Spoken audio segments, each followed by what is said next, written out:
Yo, yo, yo, we live on location. Me and the blackest one chilling at the crib in Orlando. But today we got something special for you, man. We got a draft classmate, 2000 draft in the building, baby. We got the pride of Columbus, Ohio State's finest. We got Milwaukee Bucks, all NBA, red Gold hot medalist. Ripley's, gold medalist, USA, what was it, the world championship gold medalist, all that then some. But more importantly, we got that man that was a draft classmate with us. Mike Red Hot, Riplets in the building. Red Hot, man, we appreciate you pulling up, man. This going to be Straight up. nostalgic for some of our fans right here. First, bro, man, I want to tell you thank you for coming on here. You know, you are a guy, man. We watched you for so long, known you for so long. Proud of everything you're doing, but appreciate you coming to rock with us, man. Y'all was the inspiration because of the rookie draft uh, summit that we had for rookies. They had all this ice on y'all. I said, these boys have made it. I got to figure out how to get that bag and hang out with them. And of course, I've known Q since high school. And we'll, Yeah. we'll talk about that probably.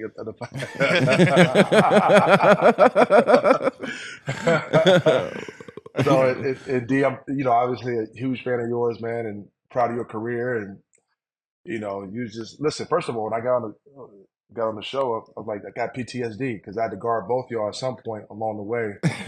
And I'm like, these brothers, man, unbelievable. Q just bullied me, and you just bigger than me, D. So, uh, a Man, we lot of memories, appreciate you, man. bro.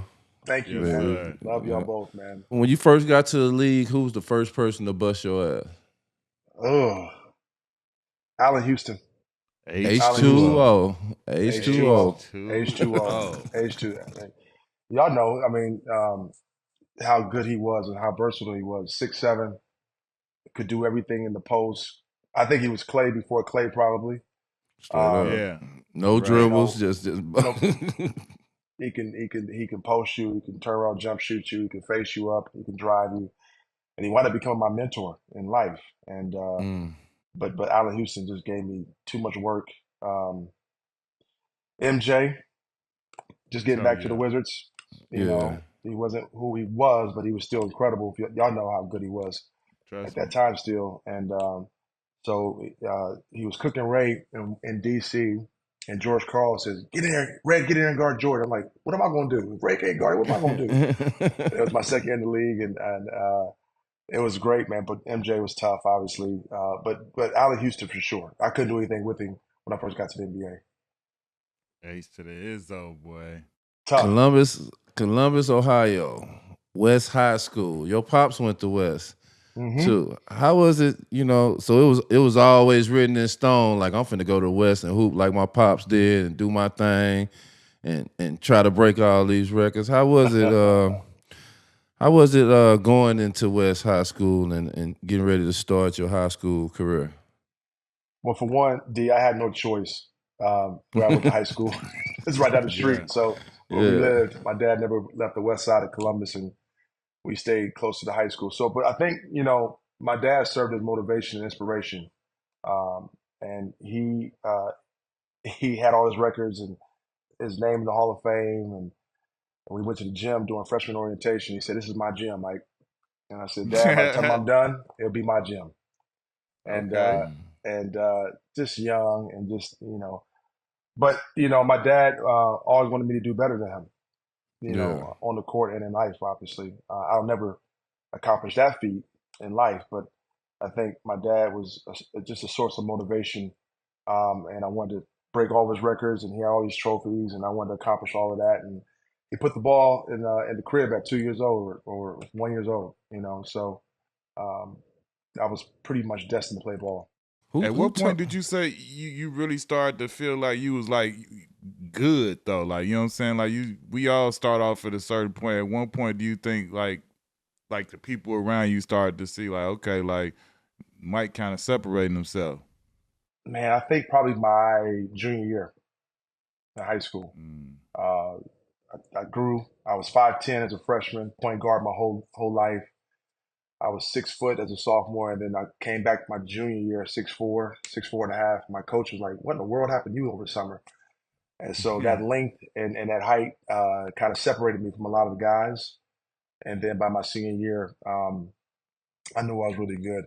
But I had a rude awakening at Nike that summer between junior and senior year, Nike All American camp in Indianapolis, and I saw all y'all coming up, Q and Corey. I'm like, I don't know if I'm, playing against Shea Cotton and playing all these boys. I don't even know Baron Davis. I'm like, I don't even know if I belong. But along the way, playing against those talents, playing against y'all, propelled me to get better, and it motivated me to get better. And but yeah, by my senior year, I was 6'6" and had a handle and could post and do all those things. So by my senior year, I knew I could play. Your senior year, you averaged 25, 9, and 3. When did the jump shot kind of turn into what the jump shot is? Like, because your jumper was like, ratchet. Yeah, that motherfucker like a slingshot. That never go nowhere. That's like riding a bike, man. When did the jump shot get there? You know what? It's funny because Q and I played against each other in high school, and I won't disclose that story for so much because it wasn't pretty. Tell us about it. Tell us about it. So Q know.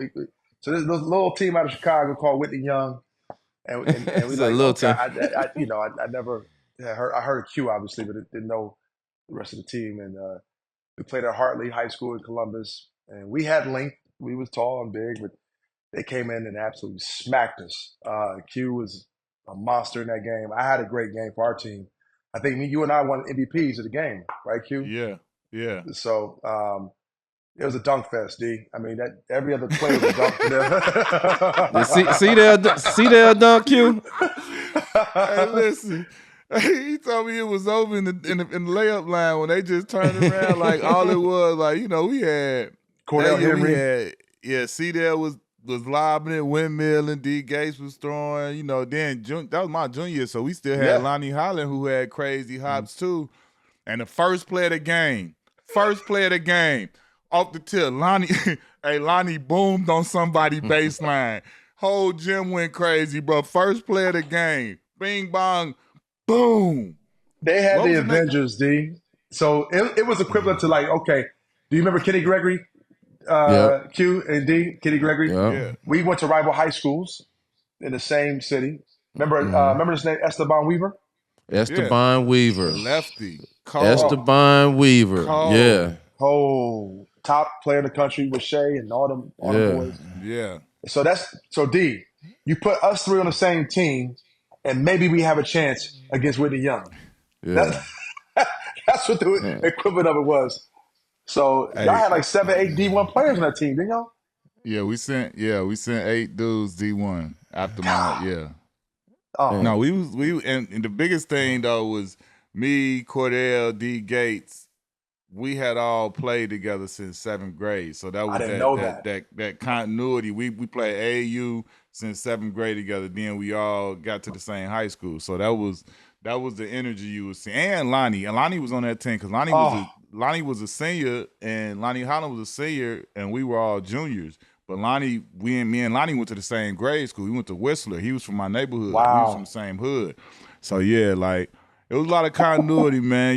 We went to Whitney Young and changed them from the academic decathlon nerd school to we run the city now. We get. Did y'all win everything? Y'all win the state and all that? Y'all ever win? Y'all win? Yeah. We ain't losing the city for 2 years. 2 years. Nobody in the city couldn't touch us. Public league can't rock. Hey, no, we undefeated. I'm talking about like none of them. We ain't see none of that. None of that for 2 years. Man, shout out to that's crazy you say that, but shout out to Esteban Weaver. Like a lot of people don't say his name, but he was definitely one of them dogs back in the day. They don't really say him as much, him and the Ronnie Fields. You know what I'm saying? Them guys, man, like them guys was boys, man, and a lot of stuff just went on. Everybody definitely expected them to be pros, Yeah. I was talking to LeBron one year, a couple of years back, and I said, "Remember Esteban Weaver?" He said, "Do I remember Esteban Weaver?" That boy. I said, "Yeah, he was you before you was you. Like he was 6'4" in 8th grade, D. Straight up. And just dunking, dominant. Yeah. My dad put a magazine. He was on the cover of a magazine cover. My dad threw it on my bed like, this is what you got to compete against. I was like, wow. It's like Ronnie Fields. Yeah, Yeah. Oh I man, can remember coming to Columbus. Y'all always had the tournaments. You know what I'm saying? that's Staying in the right. outside hotel. We come to Columbus. That was when I first seen Esteban Weed. When I was in like 7th, 8th grade. Like what is going on? Like this is crazy. Like yeah. Yeah. He was special, man. So your freshman year, man, you came. Y'all didn't obviously team wise. Y'all didn't do too much or go crazy winning games, but you stepped right on the scene, averaging 21.7 freshman of the year. Was the first freshman to ever lead the Big Ten in scoring. Like, so you stepped right on, like letting them know that you here and that you know what I'm saying, making your presence felt. How was that for you coming in as a freshman? Even though y'all didn't do well, you still made your imprint on the season. No, it was wild, Q. It was incredible because I played 38 minutes a game that whole year, and so I never came out the game. But still, you got to be able to produce, and so it was an incredible year. Not obviously satisfying because we were 8-20 on the year. We were 7-3 before we played Kansas in Hawaii. Paul Pierce, Rayful Prince, that whole Hold on, crew. y'all was 8-20 for And y'all the was whole 7. year, and y'all was 7-3 at one point. So Crazy. y'all won Exactly right. So y'all went So one and y'all what? won One in 16? 17. Lost 17 17? straight games. 17 straight games. It was a nightmare. It was an absolute God damn. nightmare. And so, God damn. to How did you recover from that? so that whole offseason. So to your point, you make all Big Ten, freshman of the year, all that stuff, right? Which is cool. But so that whole offseason, we were motivated. And we had a point guard that came in by the name of Scoonie Penn. Scooty And Penn, Scooty boy, that was my Penn. that guy was in our right there, draft boy. class. One of my Yeah. greatest teammates I ever played with. And Yeah, Scooney was just a lightning bolt, man. He came in and him and I together in that backcourt, we found some chemistry and we dominated. And so we had the largest turnaround in NCAA history from being 27 8-20. and 9. Yeah, the next year. So Went to let me the ask. Final Four. Let, yeah, let me ask you this though. After averaging 21 as a freshman, you didn't think about, man, I'm out this bitch. I'm gone. I'm finna burn out. I'm out. You didn't think about it? so back then it wasn't a thought as much as it is now, D. Back Yeah. then it was like, oh, we want to go to the Final Four. We want to win a national championship. We weren't thinking along the Yeah. lines of like, let me leave school early. In Yeah. fact, it was still stigmatized. If you left school early, you kind of was demonized a little bit. Larry Hughes left, so As a Larry Hughes was Yeah. freshman. second. St. Louis, yeah. St. Louis, he was second to me as far as freshman scoring, Yeah. and he wound up going, I think, top 7 in the draft. Yeah. And I was told once I got to the NBA that if I left my freshman year or sophomore year, I'd have been a top 5, top whatever pick. Yeah. But to my brain back then, it was still, hey, I want to win a national championship and win Big Ten Yeah. championships, and that was the Yeah. thing back then more so than now. So it never really was a real thought to leave school. Was it? I think it was before your junior year. Do you remember the summer we did the Playboy All American joint in Chicago? Of This is course. college stuff, D-Mouse. You don't know nothing about this. We was preseason Playboy All American. They bring you out to. I'm from Chicago, so I didn't have to get brought out there. But they put you up downtown. We take all these dope Yep. pictures and tuxedos and all of this, and then you got your little college. It was like me, Red, Scooney, Mateen Cleaves was there. AJ Guyton was there. Yep. Man, we straight up kicked it, bro. I ain't never heard of it. I ain't never heard of that shit. It's Yeah, vanquished because now, D. It's gone. You was in high school. You know what I'm saying? He straight out of high school. He ain't had to worry about no, preseason, college, high school, All-American stuff. I mean, no All-American stuff. He's too gifted. Yeah, he's too gifted. Well, Too excuse talented. me then. Too talented. You But know, we have fun. That's in the archives though. You could Google it. You know what I'm saying? You could look it up on Google. Catch us in a little tuxedo, swagged out. You know what I'm talking about? Yeah. Doing big dinners and things downtown. Downtown shy. How was it being part of the NCAA tournament your sophomore year? The first time Oh, it you've was been a amazing. part of, like how That big it ride. is, how the fan, that run that y'all had. How was that? It was amazing. We had won a tournament in Puerto Rico earlier in that season, and we had gained momentum off that tournament win. And Is that You San know, Juan shootout? San Juan shootout. Exactly right. San Juan San We shootout. were there. We were there as well. We lost. We lost, of course. Don't worry, we lost. It was a great tournament, Q. That's exactly great tournament. It And was. so we won that whole tournament, and then that just carried us into the tournament. And so once we got to the tournament, man, it was we were just rolling, and we had our chemistry together. We were locked in, we were focused, we had great leadership on the team. And we was able to avoid UCLA and Barron. They got upset by Detroit. Yeah. And so we had a little help. And then we played Chris Porter and the crew at Auburn. Ooh, that Auburn. boy Chris was Porter. a dynamo Chris boy, Porter. undersized but explosive. That was it, Nasty. Ooh. Nasty. I Shout forgot out about Chris Porter, Porter boy. That boy with the had fro. Stupid hustle, stupid bounce. Ooh, that's Oh, a name monster. right there. Shout out Chris Porter, Chris man. Porter. Straight up. Shout out Chris He Porter, was a man. baller. The dog, Yeah. man. They were the number one team, number one seed in the tournament, and one of the top teams in the country, and we was able to beat them. And then we played in the Elite Eight. We played St. John, Ron Artest or Meta, Right. played Meta, Bart. E-Bart, E-Bart. LeVar Postel, and that whole Postel. crew, Bootsy Thornton. Yeah. So Bootsy. they had a crew, and then we beat them in the Elite Eight, and then we wound up playing Khalid and Rip Hamilton at Connecticut Yeah, in the Final that Four, and buzz they saw. beat us. Yeah, it was a close game, and they pulled it out at the end, and they wound up winning the national championship. But it was an incredible run, D. Magical.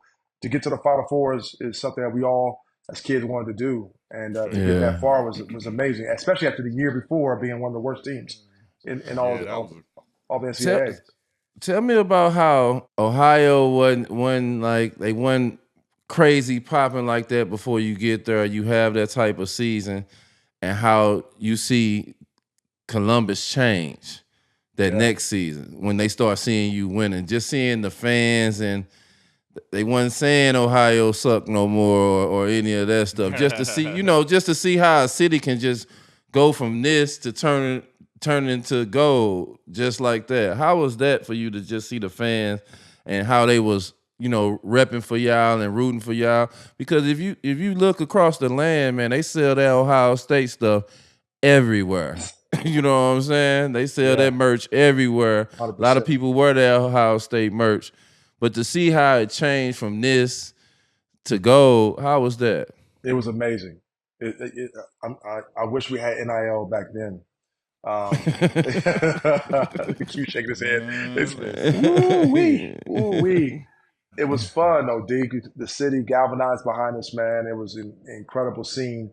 Everywhere we went, we were like rock stars in Columbus. And to this day, a lot of the fans say their favorite team the last 30 plus years was our team. Now we've had Mike Conley and Greg Oden go to the national championship game. We've had Jared Sullinger and his teams go to the Final Fours, but those teams were really loaded. And Jimmy Jackson. DA before, yep, and Jimmy Jackson, Elite Eight. But a lot of fans still love our team because it was kind of out of nowhere how it happened. So we still get love to this day here in Columbus on that. So after that year, you still ain't talking about getting up out of there? You still want to come back and do it again? Yeah. After that sophomore year, you just had to come back for this junior year again, huh? Yeah, different mentality, different mindset. We just lose to, Khalid and Rip, and me and Scooty want to be the best backcourt in the country, and represent. And so we get this close this year. Next year we'll win the national championship. Y'all finna the win mindset. And so obviously it didn't happen. But that was that sophomore year. I still wasn't thinking about leaving to go to the NBA. But in different time now, I would definitely consider that for sure. After your junior year, was it like after you come back that sophomore year, was it like already a foregone conclusion? Like junior year, it's over with. Like we trying to get this done, but I'm definitely out of here. Cause like that same year, I'm a freshman, and I had that same option. Like should I leave? Should I go? As soon as I said I was coming back meant like, yeah, this is it. This is like it ain't even a question next year. Like I need to work on this and feel I need to get a little better here and there, or whatever. But like. This is it. It ain't even in the equation. I know after this year, this is it. Was it like that for you? You know what? Probably halfway through the season. We were winning and we won a Big Ten championship that year with Michigan State, but it wasn't the same. as it was the year before. The magic was kind of Yeah. a little bit gone. The fun Mm-hmm. wasn't there as it was the year before.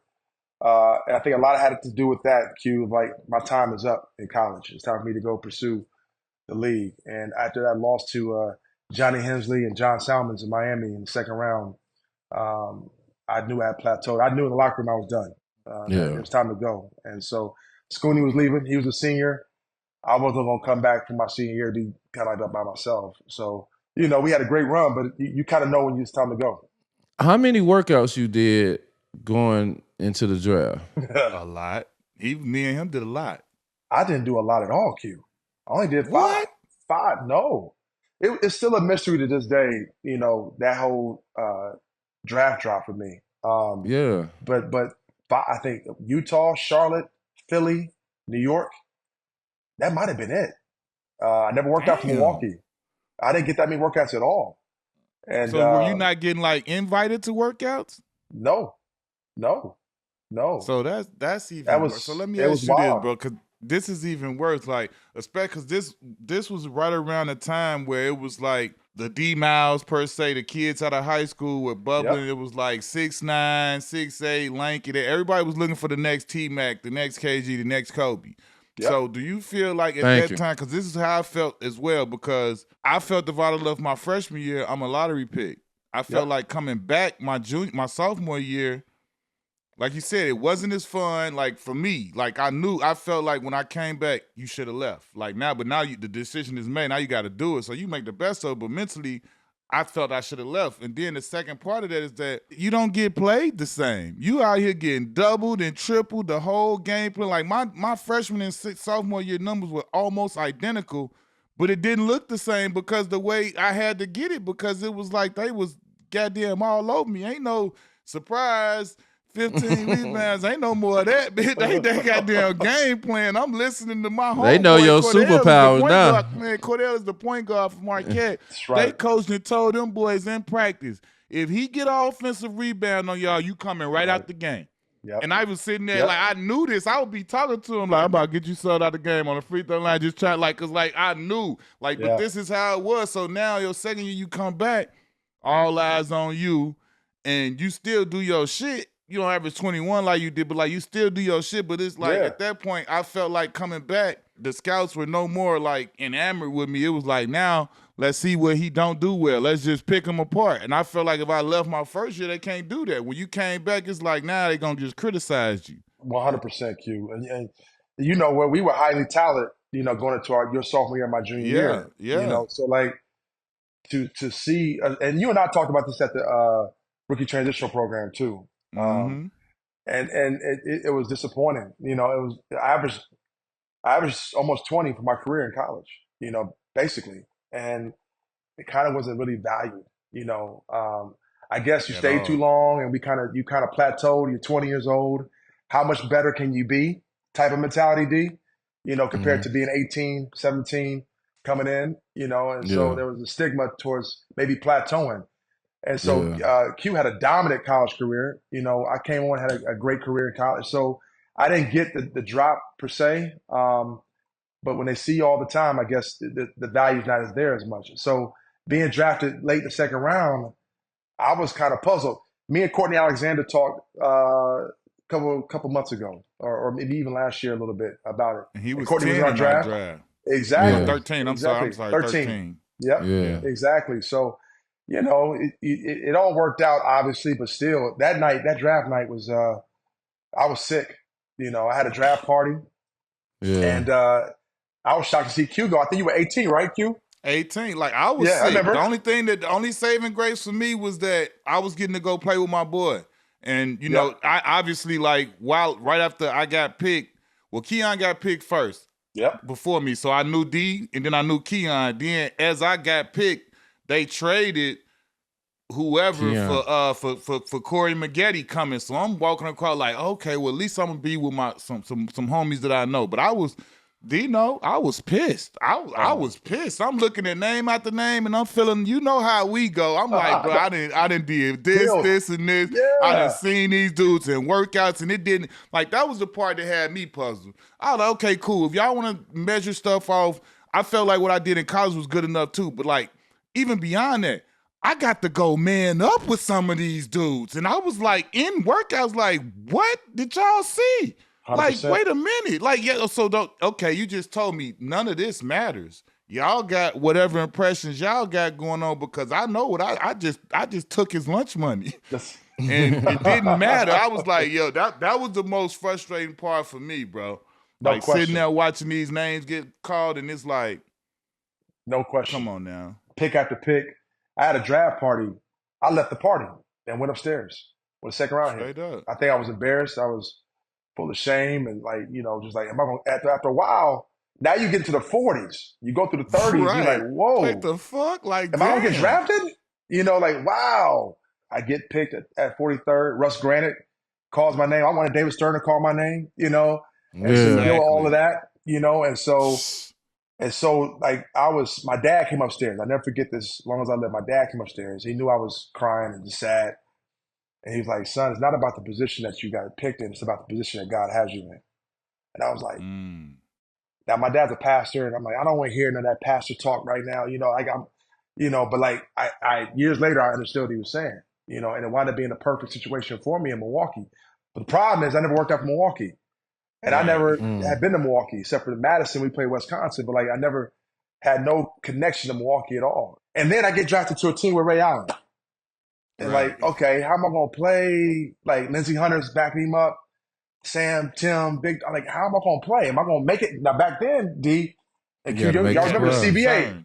The CBA. So if you didn't make the team, you was going to go to the CBA. Yeah. And I'll never forget, man. In training camp, Ray had missed the layup. It was a great move that he made and missed the layup.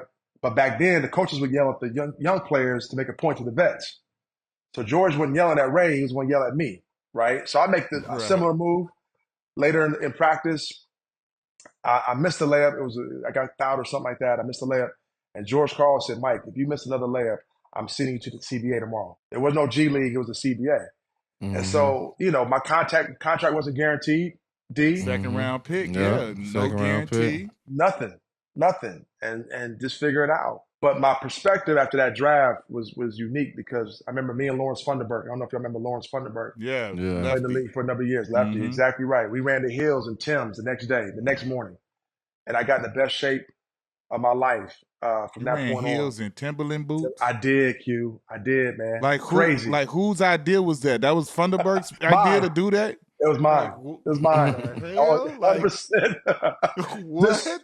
I was like a rage dog, man. I was so mad. Listen. And I, for the rest of my career, D, check. Every team that I played against, I held it against them. Like, y'all made a mistake by overlooking me. Like, people don't understand, bro, like, how that could be. Like, you know what I'm saying? Like, I watch the draft every year, like, you know what I'm saying? Yep. And it's always, I always feel that way about somebody because that's just something that you can't control. Things happen the way they happen. It's a crazy situation, but it's always somebody who feels slighted because that's just what it is. And that's the beautiful thing about it, though. Like, you get to get your get back.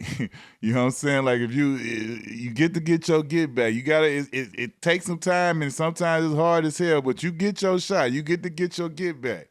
Like, I look at a lot of time, like Hoop Type, they do the redraft of all of these classes, and you know where we went, and then you look at the redraft, and now we top 5 and top 10 and shit, and it's like. That's cool, but like, damn that. Like, you know what I'm saying? Why they didn't do it when it was time? Man, listen, bro, like. And I'll say it again, D. Y'all motivated me, man, at the rookie transitional program, which was before the season.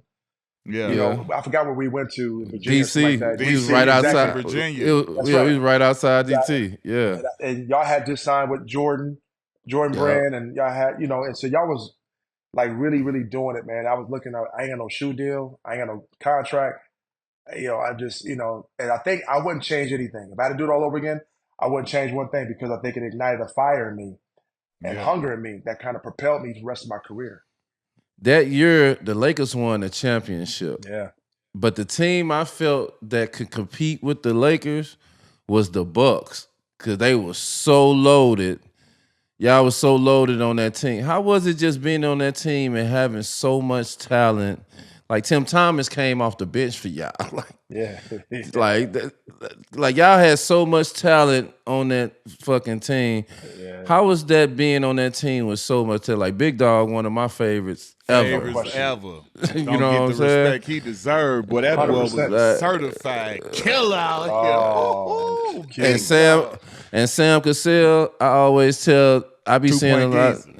I ain't saying no name. I be seeing a lot of guys getting these, Hall of Fames and a lot of awards, but they don't give Sam Cassell the credit. Sam Cassell used to kill your favorite point guard all the time, So like all the time. You said it all. I'm gonna just break it down. Like, so my perspective changed from like, dang, I got drafted 43rd to like, I'm in the league.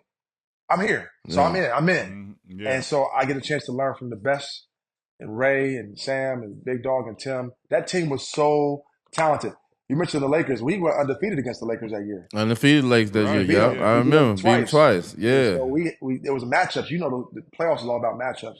yeah. And so we had a matchup. Not to say we would have won the championship, but like we had a matchup. I think that was more than Philadelphia can present in the finals. Obviously, and Definitely was. Our series went 7 games that year. But like Ray, shooting with Ray every day. I used to spend the night at Ray's house. Probably half a year, just learning from him, growing. I had no shoe deal, so he would give me Jordans and take care of me. And then obviously Sam, you could book Sam for 19 to 20 every night, facilitating 7, 8 assists. He was surgical, and Ray being who he was, Ray was terrific, in Milwaukee. Big Dog you could book it 22 points a game. Me and Jason Hart. Jason Hart got drafted in our draft from Syracuse. Jay Hart, My brother now, and coaching now. Proud of him, his career. But like me and Jay would sit on the bench and watch every game. And we would book it that Big Dog's gonna get 22 points a game. Like book it. Yeah. And he was so talented, man. And that team probably could have contended for a championship for real. And y'all should have played the Lakers. I felt like 76ers cheated. cheated. They cheated for the 76ers. We believe that. We believe that for sure. Scotty Williams gets I'm sorry, AI. You my guy, man. I love you, but this 76ers, man. But I felt like them Bucks, because we was league pass fanatics. Like we watched league pass in every game, because back then it's you had a killer on every team. All the teams was had somebody that you wanted to watch. So we used to watch the whole league pass until they weren't even showing games no more every single day. So we kind of knew what everybody did. We didn't even have to look at the scouting report, because we was already watching games all year of everybody. But one of the teams, and I knew y'all beat the Lakers twice, so I just knew that y'all was finna play the Lakers in the championship that year. Yeah. And y'all matched up very well. Y'all had big men, y'all had power forward, small forward. Y'all had multiple of every position that was needed to compete with the Lakers that year. So I was expecting y'all to get there. I got to educate my son. He's 17, right? He never saw us play, and a lot of young players. And like, there's a lot of revisionist history on our generation and generations behind us. And you said it perfectly, man. We had absolute killers in the league, man. It was an incredible, and it's not a biased statement. It may be biased, but it's just a fact. Yeah. Every night you had killers, man. And I learned so much from the Latrell Sprewells and the Mitch Richmonds and the Reggie Millers and Steve Smiths and on and on and on. It was great players left and right, man, every night. Jamal Mashburn, right? On and on and on. Real killer. Eddie Jones. Monster Mash, man. Oh, man. And they don't remember, like, Cleveland was the worst team in the NBA, and Andre Miller, he led the league in assists on the worst team in the NBA. They won 18 games. He led the league in assists. Hey, that tell you that, like, it's heat everywhere. around that joint. Everywhere. So I learned, man, that rookie year, and you can attest to it. Y'all played, obviously, a lot. Y'all learned on the court. I learned from watching that whole year, man, just the talent in the league and like how to conduct yourself as a professional on the court and off the court, and the work ethic. So the work ethic is another level. And so being the first one in the gym and the last one in the league was my hallmark. Yeah. Period. And a real thing, not on no BS. You see a lot of these, like I've worked in the league and seen a lot of what they call, like now they call it fake hustle. Motherfuckers sticking around or showing up, but you ain't really doing that. You know what I'm saying? Like you just shooting free throw. Like bullshit. Like, you know what I'm saying? Like either you gonna get it in and get up out of there or not. Like don't just linger around trying to be the last boy to get up out of here to make it seem like you did something. Like, don't nobody care who's last. As long as you come early and get your shit in and you stay after and get your shit in. Staying the longest don't mean nothing. As long as you got your get it in. So I got a story on that. My second year, it's time for me to play more. And so y'all remember Tim Gergerich? Tim Gergerich, my guy. Mhm. I used to Tim go to Vegas Gergerich. and work out with him and work out with him in the summertime. This particular, he was with us in Milwaukee, and he was assigned to me to get, develop me and get me better. We practice, and then after practice, we go another 2 hours, me and Gerg do. I work out so hard, I get to the locker room and pass out in the stall. I just pass out. They get the ambulance, all of that squad or whatever, and get me to the hospital. I stay somewhat overnight. I get out of the hospital, I go to practice the next day. And I get to practice, and Coach Gerg said, Mike, you soft. I said, damn. But what he was, I know what he was doing. And the mindset, y'all know back then, it was all about grinding. Nah, it was right? like that. It was like that. That's Gerg personality too. That's how he is. He was joking with me. Yeah. You're just soft, kid. You're just soft. And I said, I get it. My work ethic has to go to another level. I get it. Tell me this. How was it like? You talk about that, like your first year, you don't really play. You sit, watch, average like 2 points. Then you go like your second year, you average 11 points. You in the game, you involved. You know what I'm saying? You showing that you can shoot 44%.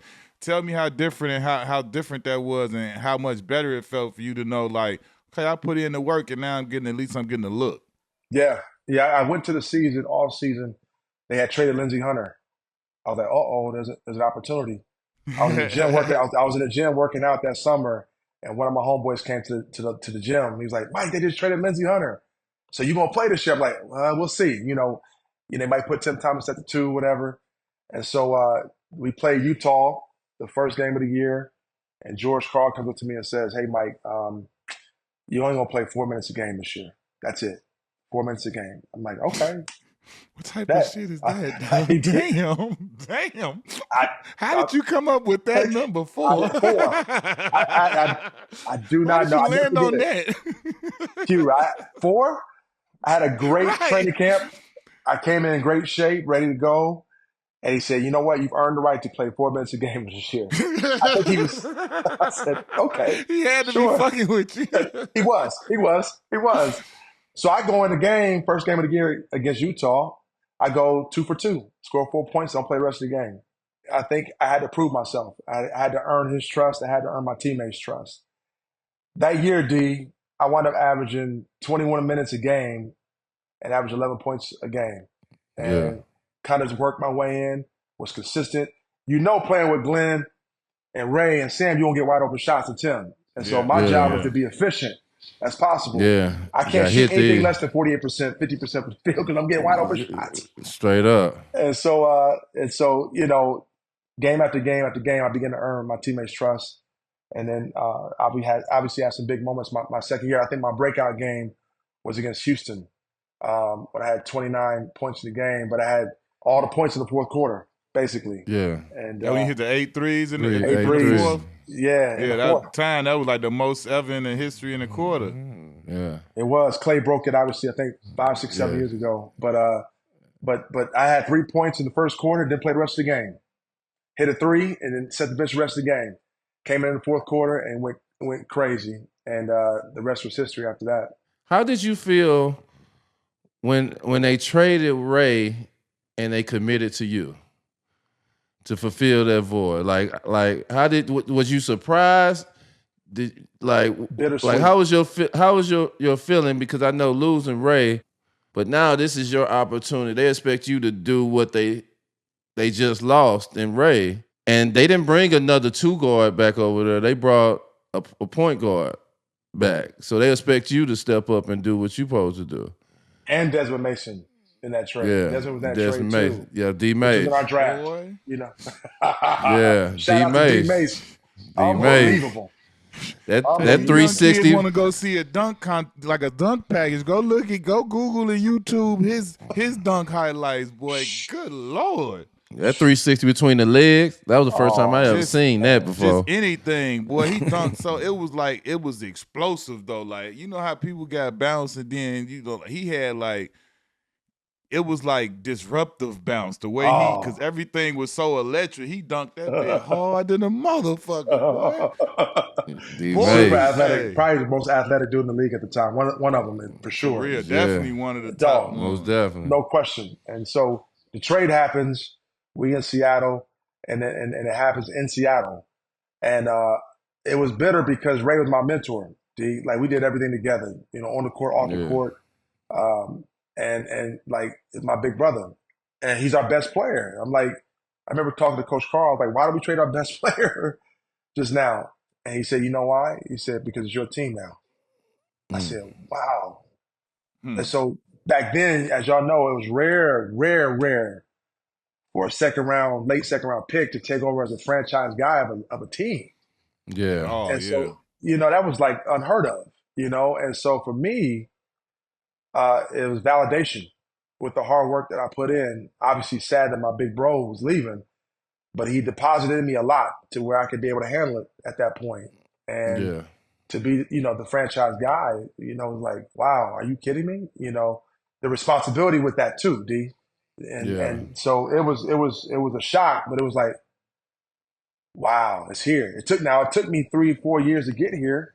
But And I you was think that's ready. something that's missing. You guys understand young players want things now, but not Yeah. understanding or embracing the process, right? Process. It takes Mm-hmm. time sometimes to get to where you want to get to. Or what And they asking for. exactly right. Exactly right. Yeah, So, like, I think you can appreciate what you get when you go through process and struggle, if that makes hmm sense. yeah. Yeah. You picked the ball up and ran with it though. You picked that motherfucker up, and you was a No, real threat. talk. Tell me this. I mean, like you said, you talk about being a second round pick. I felt like, do you look back in hindsight because you got a chance to come up? Like, what was that? In after 2 years, after 2002, you got a chance to Yeah. sign.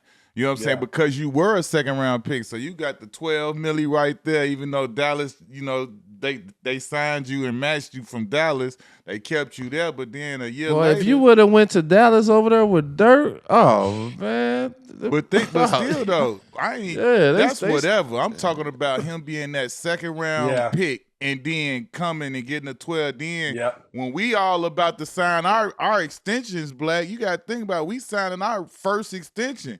He doing his second extension, getting 90 a max. You know that, Like don't so, you? I like so, seen like that. you feel what I'm saying? So, like I in seen hindsight, that. did you look at that like, yeah, like okay, it went how it went, but this was a Right. blessing in disguise for me because Yeah. because of the way the chips fell, it played out way more in your favor than you could ever imagine. Yeah. 100%. Nah, it was a blessing. It was a blessing in disguise because, it's all about perspective, right? And so the problem isn't always the issue. It's how you see the problem or see the challenge.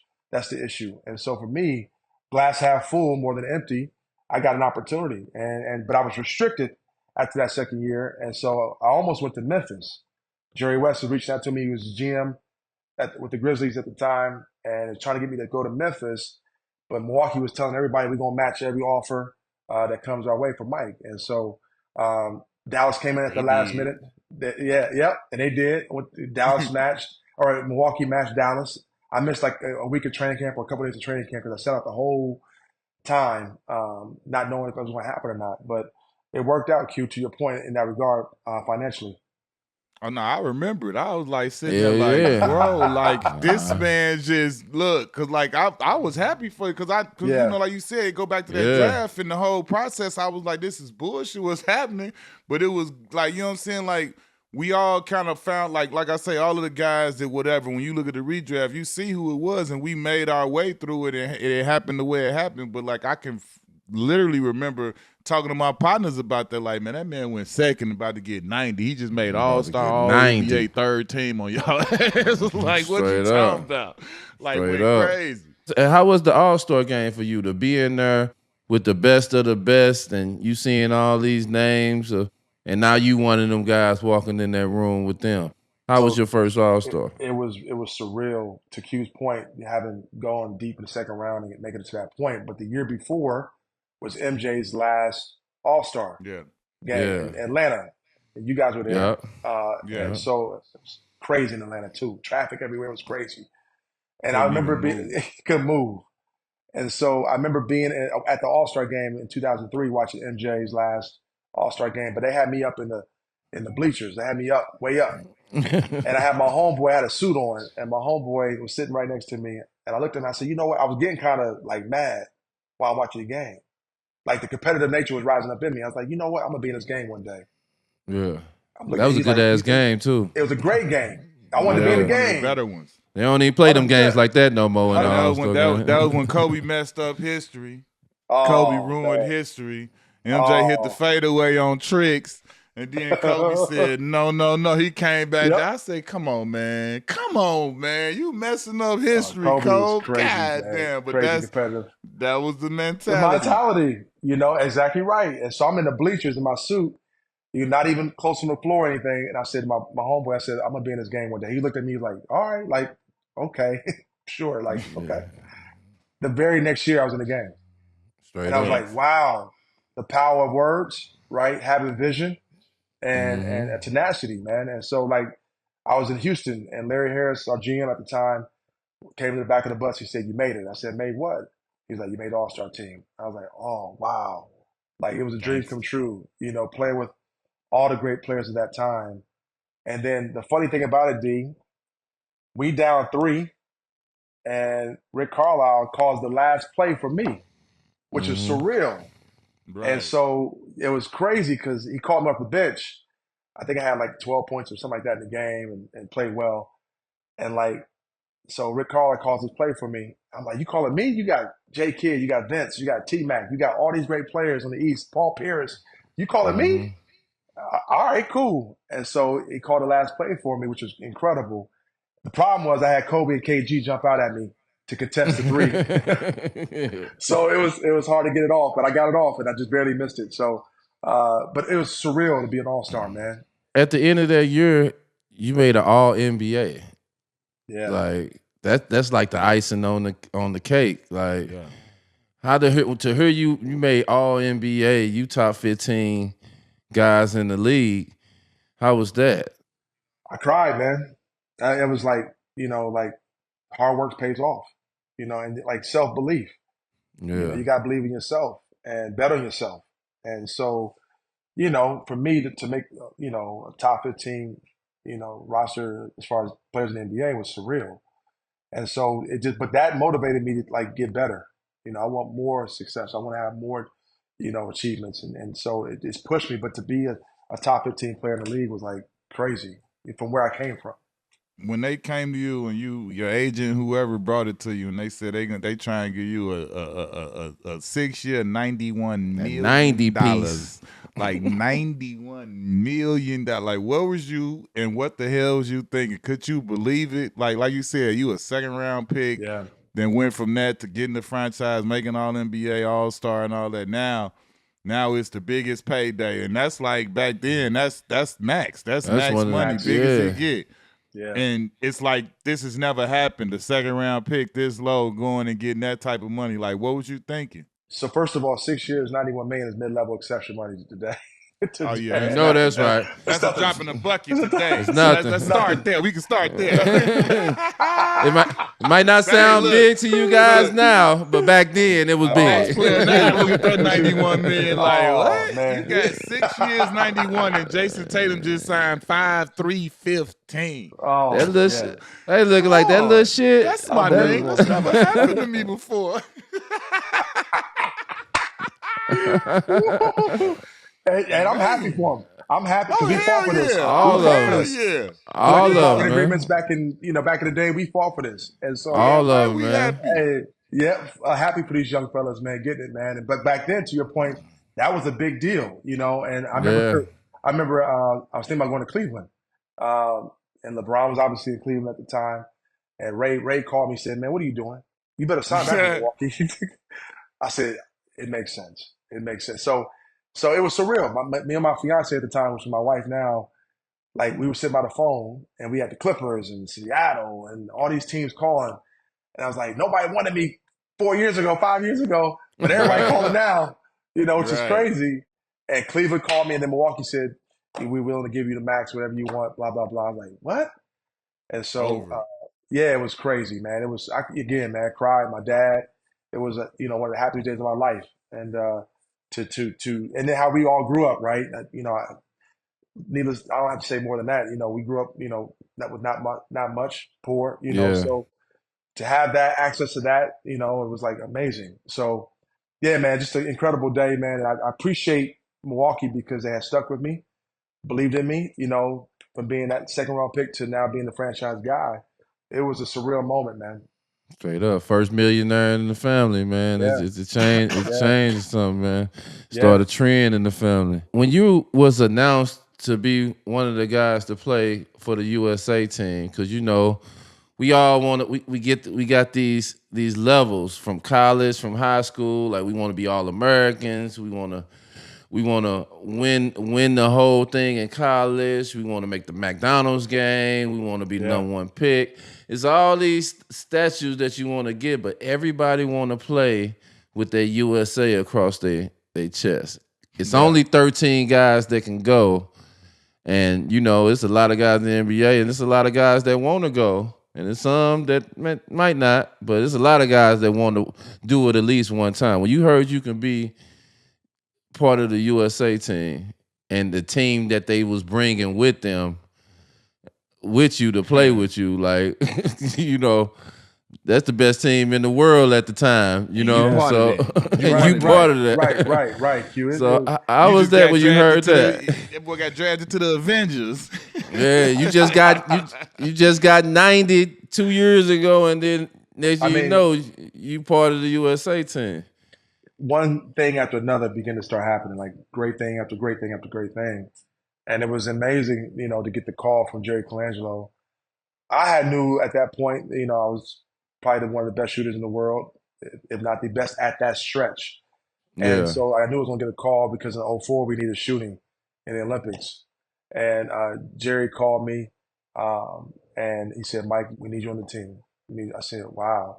Like, this is so. I went for an interview with Jerry in Chicago, actually. After practice, I went down to Chicago and meet with Jerry. He was meeting with all of us individually. And, I said, Jerry, before we start the interview, I got to change to a suit. I said, I want to approach the situation in the interview professionally. Let me change out of these warm-ups and let me put on the suit. And so he was like, you don't have to do that, but like, okay, like, wow. And so, because what I was doing, I was making sure, I'm going to make sure I'm on this team. And straight up, I'm finna impress you approach it. guys. Yeah, 100%, 100%. So I approached like a real interview.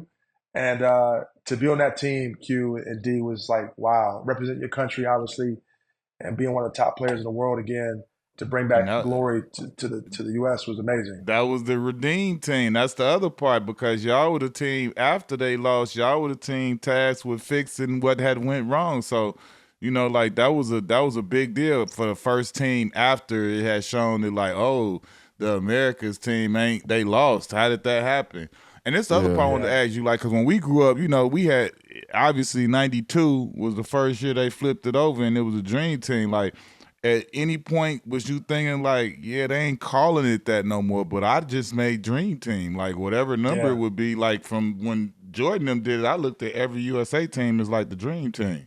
That you get that feeling like, dog, like absolutely. I'm in those footsteps right now. Absolutely.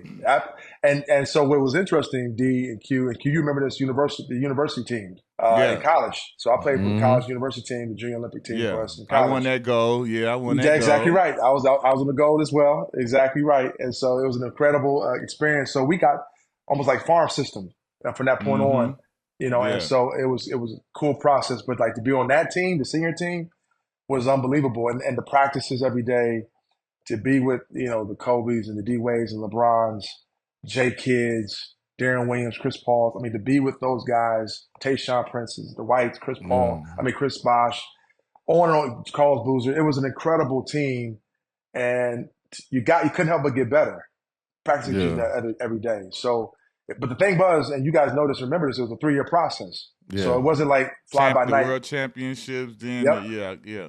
that's exactly right. I got married that year in '06. So Jerry gave me an excuse not to be able to be on that team. Came back in '07 with Kobe, '08, and then obviously we made history in '08. At the time, Kobe and LeBron is the two biggest things in basketball. Just Yeah. speak on both of their presence on that team. You know, we watched the Netflix series of the Redeem team, and you know, LeBron. It seemed like he was more of the laughter and keeping people loose, and Kobe was keeping people up on what's nah. We still got to be focused, and we ain't playing, and just how he approached everything, and instead of him scoring how he always score, he was looking to play defense. He was looking to do other things. But just speak on them two at the time being the biggest in basketball and how they committed and took stuff away from their game just to be a part of their team and make their team work.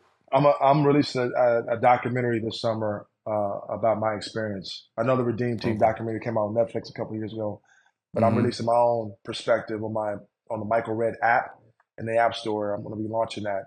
And, Michael Red app. Wow, got that on my phone, man. Like that boy just threw that out there real smooth. Came out, let that slide out there real smooth. Like we like, hold on, my man. Go get that Michael Red app. Yeah, man. Y'all go run that up, man. My man got his own goddamn app.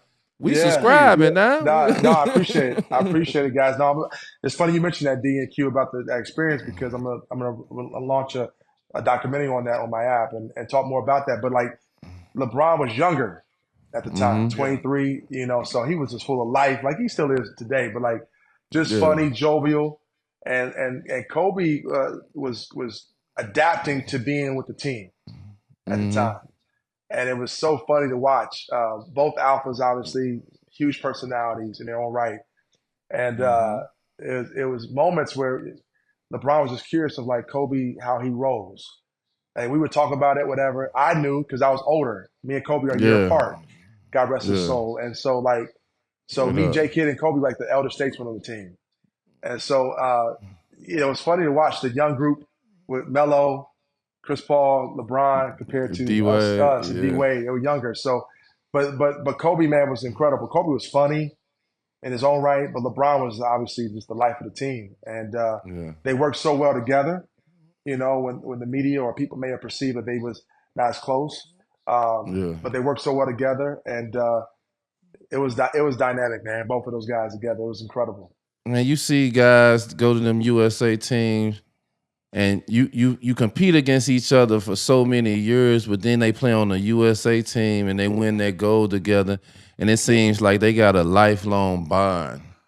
Like it's just something different. It's they come back from that. It's still competitive, but something changed. You know what I'm saying? Like when they don't play in the USA and they just been competing every year and not being on each other's team, then they play together that one summer, and then after that they compete, but it'd be a little bit of I release a little bit of this animosity towards you.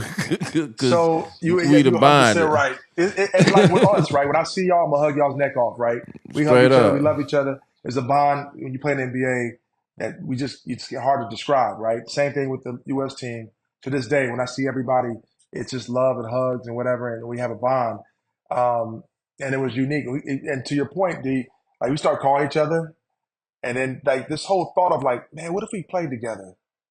Like, man, it'd be interesting if we played together, right? Because back then, we all know, like, we wanted to be with our team, and we'll go down with the team. We'll sync with the team if we have to. But we want trading jerseys and all this. Nah, I want to beat you more to compete with you. You know, but like that team, the young guys was like, man, what if we play? And then, we were thinking like that a little bit, like, what if we play together? I think that was the seed that we saw grow into when LeBron made that move to Miami. To play with D-Wade and Chris Bosh. And so we all had a lot of conversations about like teaming with each other and how that would look because we enjoyed each other so much. It was like fun.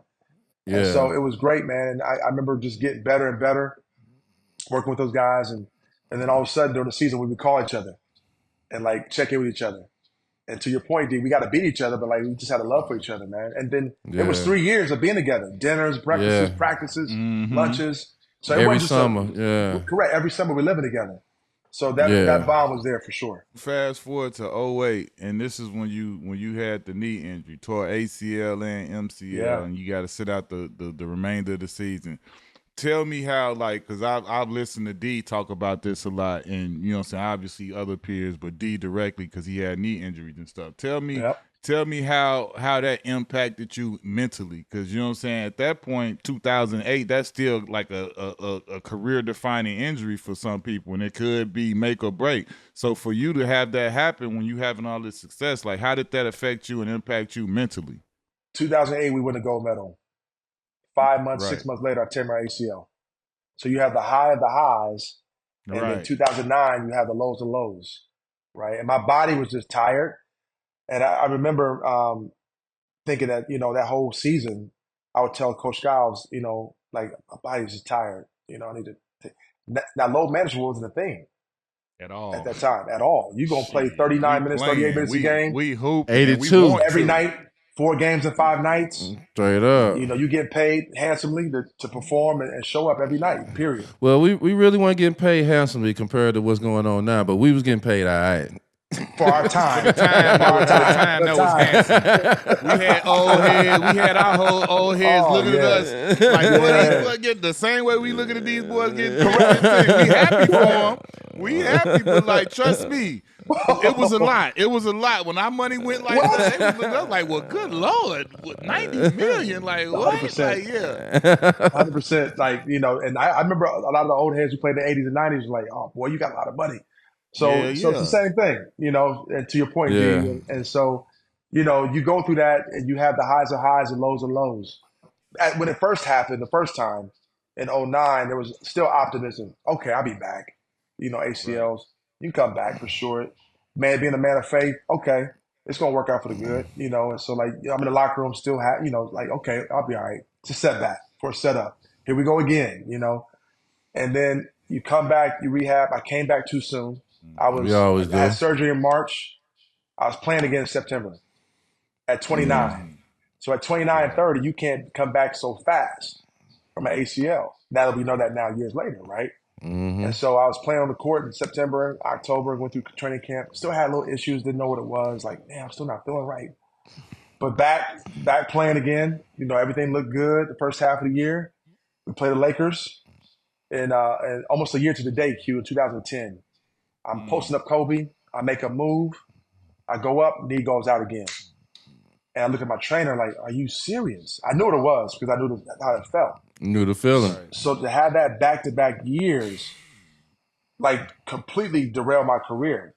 And now when it happened the second time, I went into a depression, man. It was like really hard because you're seeing your whole back-to-back, career. Career just crumble. Am I going to come back again? Am I going to be disabled? Am I going to be, all these thoughts were going through my brain, and so my faith obviously held me tight, but like it was still tough. And my mom and dad, my wife, kid, so, I had support, but it was still tough. And so I set out that whole next year, completely came back in March of 2011 and came back and played the last 10 games of my career in Milwaukee. And I was a free agent. My time was up in Milwaukee, obviously, but at the time, though, Q and D was like, man, why is this happening to me? Like, all my U.S. Olympic teammates are getting new contracts. They blessed. They healthy. I'm the only one on that team like, going through this, And so I remember praying about this, and we think God takes Prozac and that he worries about our questions, but he doesn't. Right. And he was like, I remember hearing, I was in prayer, man, and I was like, God, why this happened to me? And he was like, why not? Why can't it happen to you? I was like, like, why not you? Why can't you be an example to others on how to deal with tragedy or deal with challenges or deal with adversity, type of thing. So that got me through. And I came back, obviously played my last year in Phoenix just to come back to prove that I could still compete, play at a high level for myself more than anything. Me having all these knee surgeries, man, when I be seeing these guys having these knee surgeries, it's like a trauma thing. It instantly bring me back to make me think about, like, man, because I know what they finna go through. Like, you already down that you can't play no more, but as you down you can't play no more, you got to get up and constantly go to the gym and fight to get back to where you're not going to be 100%, but just get close to where you was just to play at this high level. So, trying to persevere through everything. And I just know mentally that's a strain. And when you have one, but then you have another, then it becomes a full-time job. They don't know, like, it's like having kids on your legs. You got to take care of them 24 hours. Like, you got to make sure you icing at the right time. You got to make sure you resting. You can't be on your legs all day. You just can't be horsing around how you used to or any of that stuff. You got to protect your body. And we don't know that, like, you don't know that until you get hurt. Like, we feel like we superheroes because we never got hurt, or we can't get hurt until we get hurt. And it's like, man, they don't know that's like a full-time 24 hours job. Like, you can't do certain things because it might affect your body. That last year in Phoenix they wanted to give me a 2-year contract. I was like, I'll do one. I'll do one. Just like, see, that maintenance program of every day stretching and bending and icing Just and to play. just to play. I was like, this is for the birds. Like, Man. you know, and the rehab, to your point, D, the rehab was a monster. So I rehabbed so Yeah. hard to when I became 44, 45, I wouldn't have knee issues. And Yeah. so thank God I'm doing well now. I'm still athletic and still can move, but I don't. But like I still Yeah. train. But like, you know, it was a challenge not only physically but mentally, to your point. Tell me this: how was it for you to get brought back and be part of the? You know, you went to the parade when the Bucks won, right? I Or you did. got to I do? did. How was that I to be did. back in the city and be, you know, get to be a part of that and get to feel the vibes, even though you weren't on the team, but like just for the organization to reach out and show love like that. How was that? For I know BJ was there. BJ had Yeah. a time. Yeah. BJ had himself a time. He Hey, did. he had He himself did. a time, baby. He enjoyed He was himself, man. MVP on the He low. was, He was pretty MVP of the much. parade. Pretty much, and that's his personality, right? Yeah, That's shout out BJ, man. I love Brandon, man. So he obviously coined Bucks and Six, you know, thing. So Yes, it worked exactly. Tough perfectly. crowd So up there. he Shout was a out tough star, man. crowd. For me, it was emotional, man, because all those shoot arounds and all those years, I was in Milwaukee for 11 years. I had the longest tenure of any Buck in history until I think Giannis now is going to do it, and Chris may too, make go 12 years. But like, you know, all the shoot arounds, all the practices, all the years in Milwaukee, laboring, you know, to win a championship. I stayed in Milwaukee compared to going to Cleveland or going to different organizations to see that day come to pass. And like me and Giannis talked, and we talked about how he committed to staying in Milwaukee, which is important. And he stayed and won a championship, man. It was an incredible, incredible parade. Chris obviously took my number. I remember his second year in the league, my retirement ceremony in Milwaukee. We had a retirement ceremony set up for me. It was beautiful, very emotional night. And Chris was wearing my jersey, and he was on the training table. I said, "You know whose jersey that is, right?" He said, "Yes, sir." He said, They "I need to know whose put jersey that it is." thing up there. It's a thought. I mean, Chris obviously has done an Yeah. incredible job and fulfilled it and done more, you know, championships. And so I'm proud of him and his career. But seeing those two stay in Milwaukee and what they did, Q, to your point, was an amazing, amazing experience. And to be a part of that, the fans appreciated my contribution to that too. You know, Yeah. all the long years of, you know, holding it down for us. Tell me this. You said you had an AI story for us. I need to hear that. You know, Oh, that's Q. our goat. That's one of our goats coming Yep. up. You know what I'm saying? So a lot of people don't know this. Me and AI used to spend a lot of time together before games. And just talking between our locker rooms all the time. And I love AI. He's one of the guys I want to see. I haven't seen him since we played. Mm. And so, so we played Philly one year, and Mo Williams, we played 4 games. You know how we used to do back in the day, 4 games a year. So Mo Williams was like, Mike, man, we split 2-2. He said, man, you play well against Philly, man. You average 36 points a game in 4 games. I'm like, word? He said, the problem is AI averaged 48. So you was minus 12. So Mo had set me up. He set me up.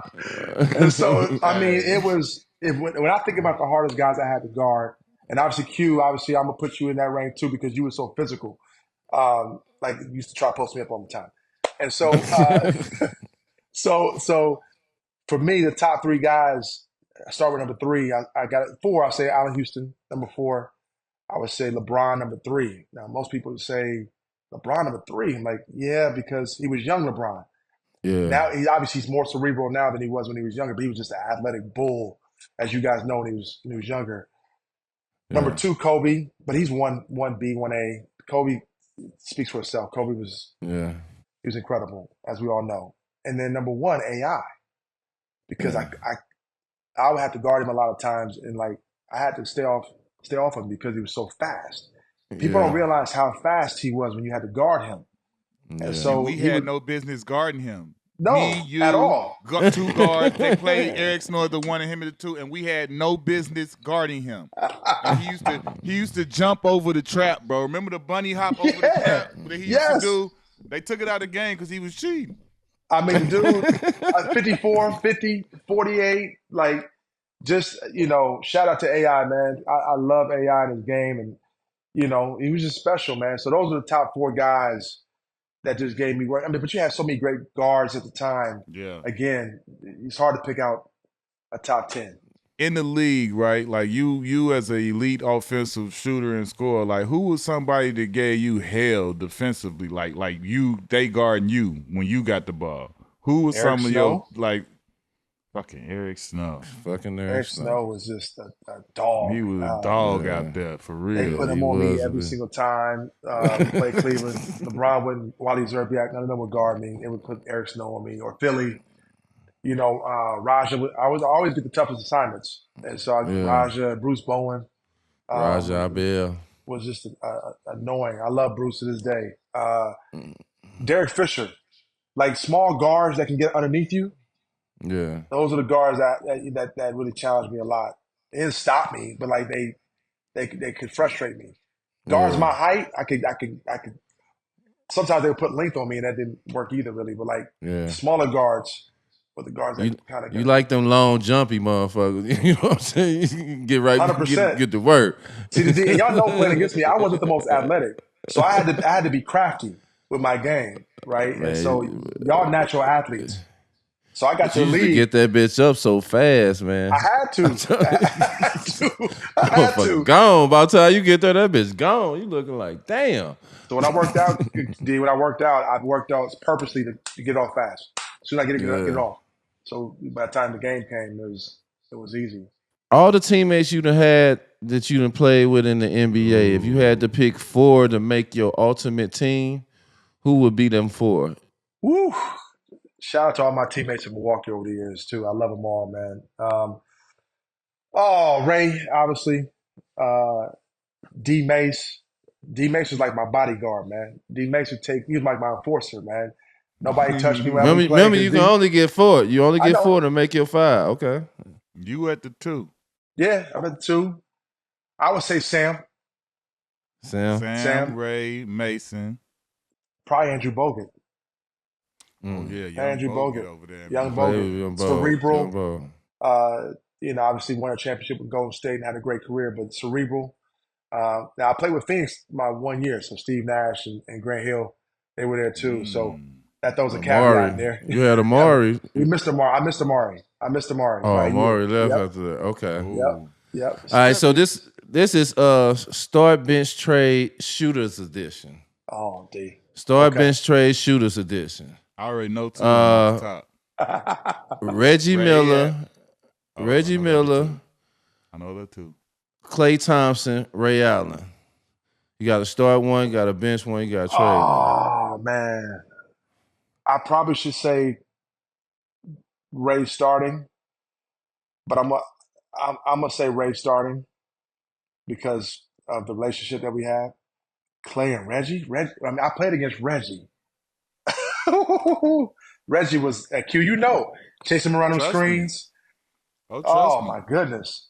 I done got to tell Reggie in real person. Klay broke my record. Yeah, man. Klay broke my record. Most threes in a quarter. Yeah, he got 4 of them things too. Out of respect, I'll probably have to cut Klay and bench Reggie. Hey, tell me this, man. It's a question I'd like to know. Like we was all young at a certain time. Like you signed for $91 million at a certain time. Yeah. What did Red Hot Ripley's do? Like I don't want to hear about taking care of pops and mom. Like what did Red Hot Ripley's do? Was it a whip? Was it what did you do to go treat yourself that you look back on like that probably wasn't the smartest thing that I did with my money, but like it felt damn good at that moment. So I got to start with mom and dad. So the first thing I did was I donated a lot of money to my dad's church. Got him a church, man. Helped get him a church, which was Okay. important to me. So he's helping people. So then second, I went to the car lot and took care of mom and dad. My sister got a brand new cars, which was amazing. And then I got so Desmond Mason always jokes with me on his cars I had. You know, we all had a lot of cars back then. So I Right. got Right. I got a Bentley, a red Bentley GT, and then I got two of them, and then Range Rovers and just all kind of Ferraris and Lamborghinis and all that stuff. This is what part of the story that I like because Yeah. I'm very good into comprehension skills. I use my context clues. You use a lot of S's. S's mean plural. It wasn't like a Bentley, a Safari, Lamborghini. That two man Bentleys, said a lot of Range some Rovers, Ferraris, GTs, Bentleys, Ferraris. I like the way this is going. Go ahead, carry on. I just want to point that out that I'm paying attention to my context clues. Go ahead. To your point, you so silly. You got to treat yourself, not cheat yourself. Now, again, it's in moderation because you got that money's got to last you for the rest of your life, right? Yeah. And so you thinking along those lines a little bit at the time too. I had a good team behind me. I had sound people around me to help me with finances and whatnot. And I began to study myself too. Like this has got to last me a little long, but you got to treat yourself though. And for me, you know, not having much growing up, you know, the first inclination was to like get something fun. And I did do that, you know, took care of my wife and whatnot. And like, so we did splurge, you know, and so we splurged and had enough to recover from the splurge, if that makes sense. Yeah. So, you know, and again, I'm a Antoine Walker's story and different stories like that was like gleaming in my head. Like, we had other stories of guys working at car washes that played in the 80s and 90s. I was like, yeah, I'm gonna have fun, but I'm gonna fall back just a hair and not go too crazy. You know what I mean? So built a crib and all that and did that and got that out my system. But like, you know, watching other examples of guys, what they went through kind of had me, you know, cautious. Take the shit off. Oh, yeah. Oh, for sure. Travel the world, did all that, you know. We had fun. Hey, tell me this, man. You one of the different guys. I feel like because like you know everybody's on social media, Twitter or now X and IG, Snapchat, TikTok, all these different things. You get down on LinkedIn, bro. Like, what's that like? I don't know what that is like. Like, I know it's like more like you know like business and stuff like that. But like that's your social media platform, and you live on there, huh? I do a lot of mentoring Q in business with young entrepreneurs, just talent across the country and young leaders. And so that's been the platform I've kind of gravitated to the more. And just the messaging, there's a lot of overlap between what we did in sports and business, and that relates and correlates to a lot of the people who follow me on LinkedIn. So it's been a tremendous platform to network with other business leaders, find talent for businesses, opportunities. And so it's been a great platform to kind of share not only what I've been able to do on the court, but also the overlap in business as well.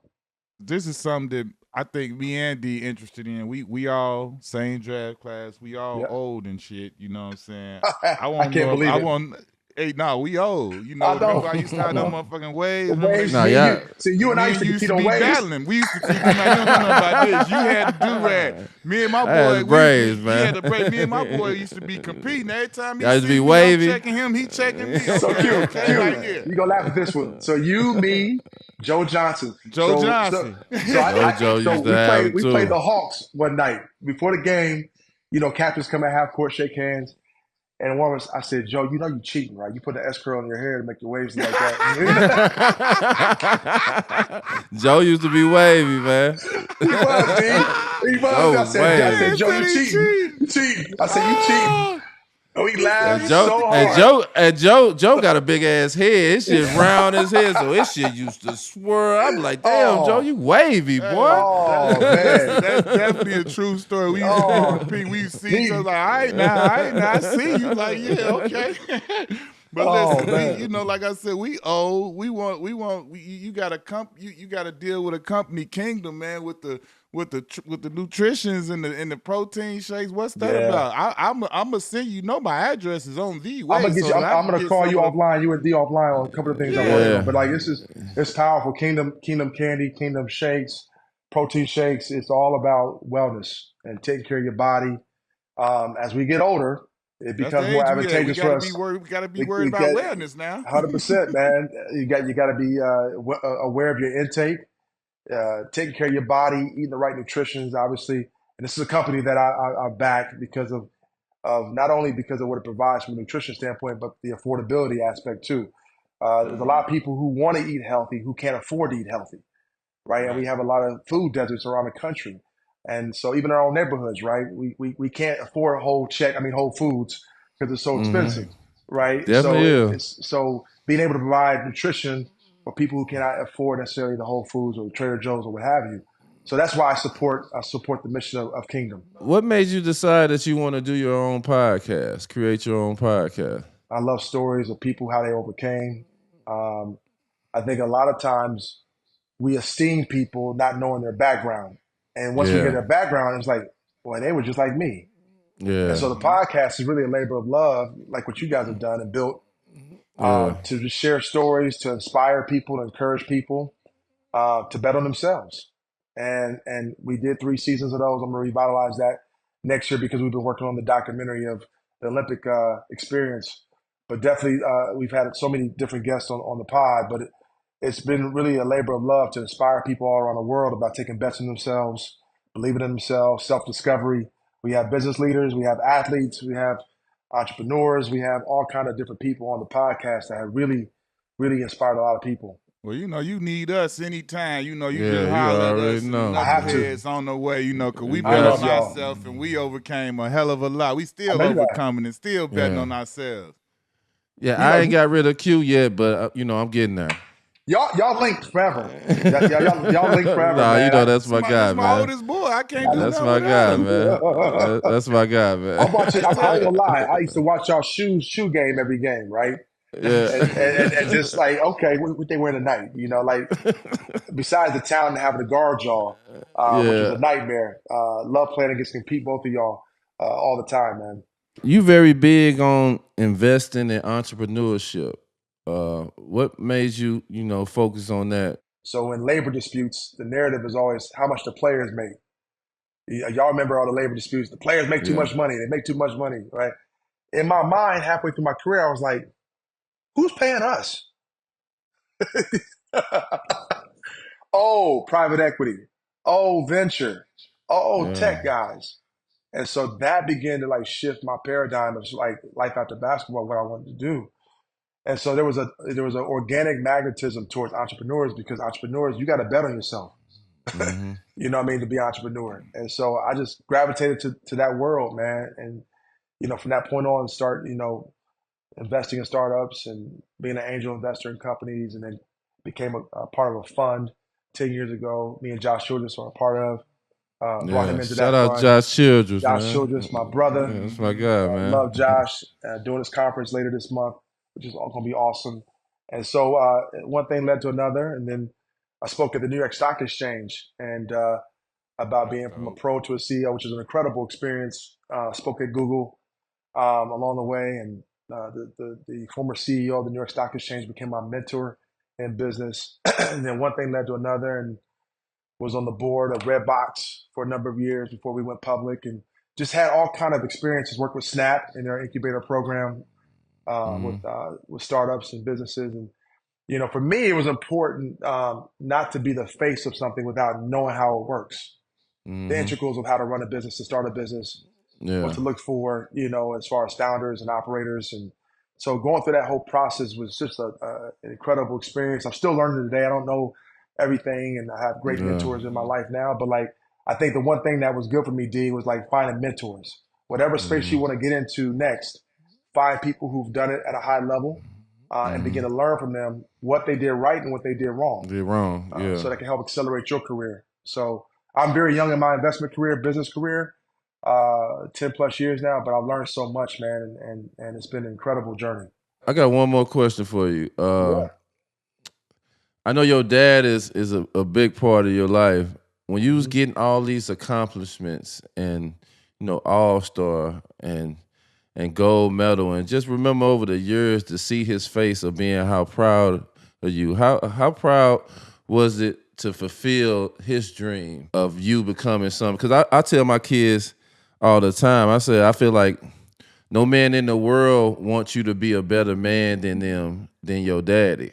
And when you have a father, and a lot of us don't have fathers in our life, when you have a father that get a chance to see his son fulfill all them dreams, how was that for you to trying to fulfill them dreams for him and him to be proud of you? I was with him yesterday, 2 days ago, just hanging out with him. We still reflect on those times, man, and he's so proud. And Yeah, I'll that's never what's be the up. man that he is, but like he's the most successful man I know in life, Mm-hmm. and committed to my mom.